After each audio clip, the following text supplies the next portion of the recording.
Hi everybody, welcome back to my channel, and if you're new, welcome to my channel. Today I am going to be discussing controversial parenting topics.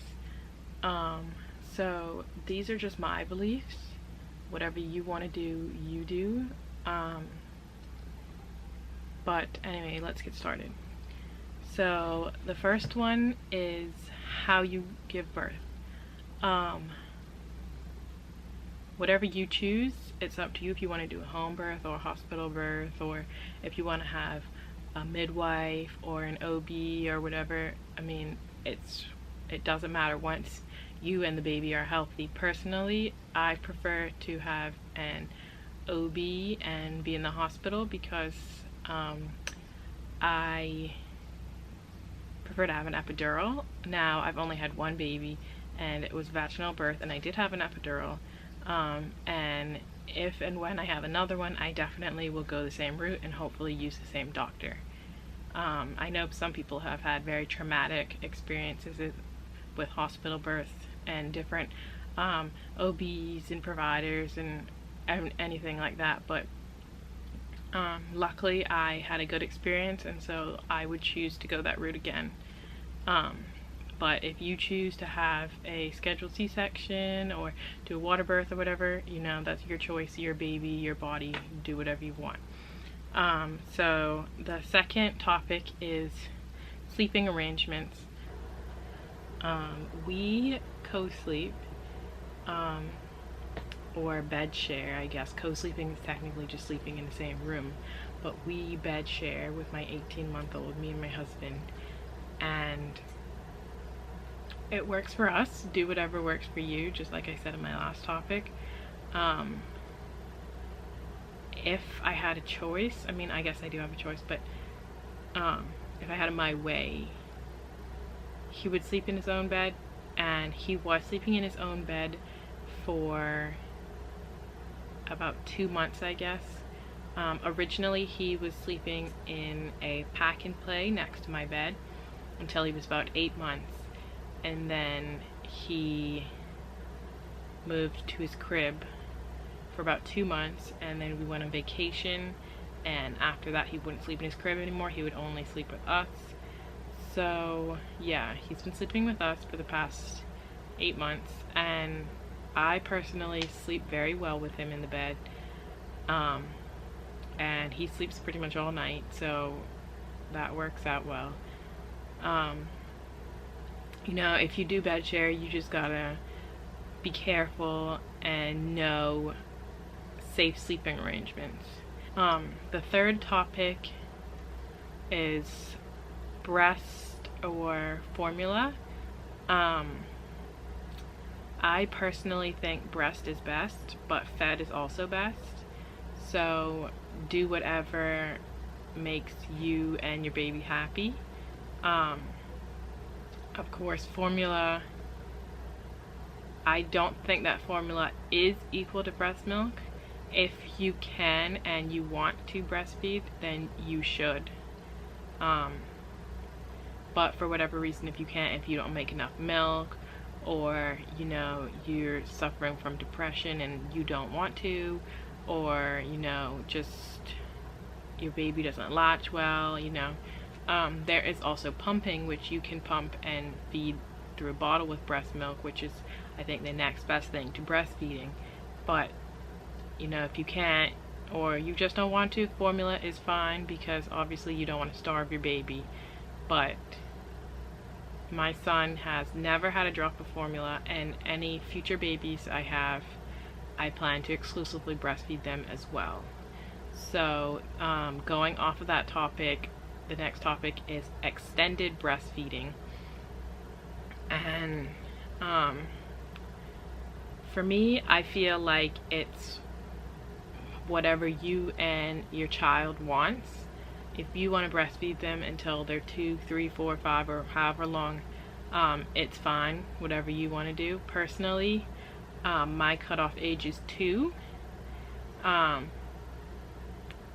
Recently, my son, who's 18 months, has self-weaned himself, so it's been a couple weeks since he's breastfed, and we just slowly cut down nursing sessions, he would only nurse when he was taking a nap or going to bed or in the middle of the night if he woke up. But he slowly just started going to sleep without it, and I stopped offering it, and so he stopped asking, and that's just how we weaned. So whatever you want to do, whatever's comfortable for you and your child, you should do. Okay, the next topic is baby wearing. I am definitely all for baby wearing. I don't know why this is controversial, but anyway. So I had an Ergo baby carrier, I'll link it down below, and I loved that. I would use it in the grocery store, going for walks, just going through the airport. Going through the airport was really helpful, because I did travel with him a little bit when he was younger. But the carrier that I had was very comfortable. It had padded shoulders and very good back support. It had like some pockets and a little cover and everything. I really loved it. Make sure check out the link down below. For any future babies I would definitely use that same carrier again, and I would also like to try out different ones, like different wraps and slings and stuff. But yeah, so I definitely recommend baby wearing. So the next topic is screen time or electronics. I don't think there's anything wrong with giving your child screen time or time on the electronics once you limit it. You know, you don't want your kid sitting in front of the TV all day. Don't go outside or anything like that, you know. But it's okay that they can have it, you know, sit down and relax before bed or when they first wake up in the morning, or if they just need some time to chill. But I'm not gonna lie, I do allow my son to have screen time, but he also does play with his toys quite a lot. We do go outside and play outside, so I'm not too worried about the effects that it's having on him. Okay, the next topic is raising your children in a religious home. For me, I wasn't really raised in a religious home. My parents talked about it occasionally, but we didn't go to church every Sunday or anything like that. We didn't say grace before meals. Well, we did like for holidays and stuff, but not on a daily basis. My husband, on the other hand, went to church twice a day on Sundays, and sometimes Wednesdays or a day during the week. And they do say grace before every meal. So for us raising our son, we don't go to church every Sunday, but I am a Christian and I do believe in God, and if he wants to believe, then he can believe, but I'm not going to force him to believe, which I don't think that you should force anybody to believe anything. So the next topic is the cry it out or Ferber method. I think that's how you say it. I do not approve of this method at all. So if you don't know what it is, it's a form of sleep training where you put your baby to bed, you make sure that they're fed, changed, everything's okay, and you just let them cry until they fall asleep. I think that you can like go in and like pat them and tell them, you know, it's okay, shh, and lay them back down, but you know, you don't rock them to sleep or feed them or nurse them to sleep or anything. You just let them cry until they fall asleep. And apparently it's supposed to take about 3 nights, and then you can put them to bed and they go to bed without crying or anything. But for me, I don't believe in it, because obviously your baby is crying for something, whether it be hungry, needs a diaper change, or they just want you to cuddle them, because cuddling is a very normal experience or feeling or whatever. You know, you being an adult, you don't like crying, and if somebody just left you in the room to cry until you fell asleep for hours, you know, you wouldn't like that, and it would make you upset. And you know, crying, you know, makes your stomach hurt, it makes your head hurt, it makes you feel like you're gonna throw up. I know people who have left their kids in their cribs crying until they threw up, which I don't think that's acceptable at all. So I definitely do not practice cry it out. I haven't practiced it on my son, and I would never practice it on any of my other kids. So there's 2 more topics. The next topic is vaccination. This is very controversial. There's just so much information out there. It's hard to believe any of it. So you just have to trust your doctor and, hope that they give you the proper information that you need to make the decision for yourself and for your baby. My son is vaccinated, and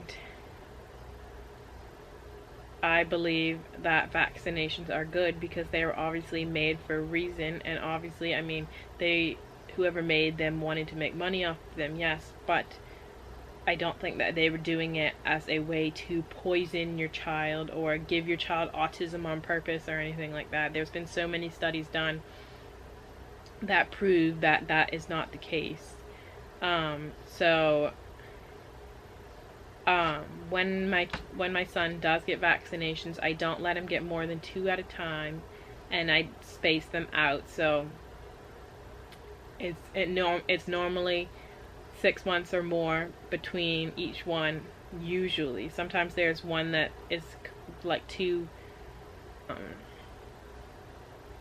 Sometimes there's ones that like 2 in a set that you get one, and then a month later you get the other one part of that set. But other than that, I normally like to wait 6 months between each different sets of vaccination. Last topic, which is a very important topic to me, and it's also a very, very controversial topic, is circumcision. And I don't believe in circumcision. I believe that it is genital mutilation, and I believe that it should be the person whose body it is choice. I'm not going to make a personal, irreversible cosmetic decision or choice for somebody else. And it's also a very painful procedure, which they normally do not use anesthetic, and it's just awful. It's barbaric, it's mutilation, it's just, it's not acceptable. So my son is not circumcised, and any future sons that I have, I will not circumcise. I just don't understand how people can do that to a baby and know what they put them through and think that that is okay. Something that you should do a lot of research on before you make a decision, and don't just say, oh, well, my husband or his father is circumcised, so he should be as well. And there's also the argument that it is cleaner, which is not true at all. All you have to do is teach them how to take care of their foreskin, and it'll be okay. Just know proper, intact care, and it's a lot easier taking care of an intact baby than a circumcised baby, because you literally don't have to do anything. You just wipe it off. You don't have to retract it or anything. You don't have to worry about blood in their diapers or taking care of a fresh wound on a newborn. They were just born, and you just removed this very sensitive part of their body, and they're still trying to adjust to life outside of their womb, and now you just made it even harder. Anyway, that's the decision that you have to make for your son and your family. Whatever you choose is your choice, but I definitely do not approve of circumcision at all. And going off of that is baby ear piercing, and I am not for baby ear piercing at all. I think that it should be the person's choice for themselves. Personally, I didn't have my ears pierced as a baby, and I was able to make the decision for myself when I was 9 and go and get my ears pierced with my parents. So you also don't want to have to take care of, the piercings when they're that young, and they should be able to make the choice, and they should be the ones to take care of it.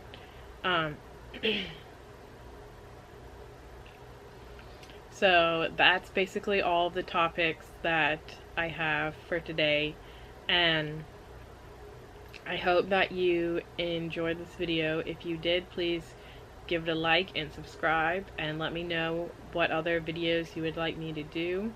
Have a good day, and see you in the next video. Bye.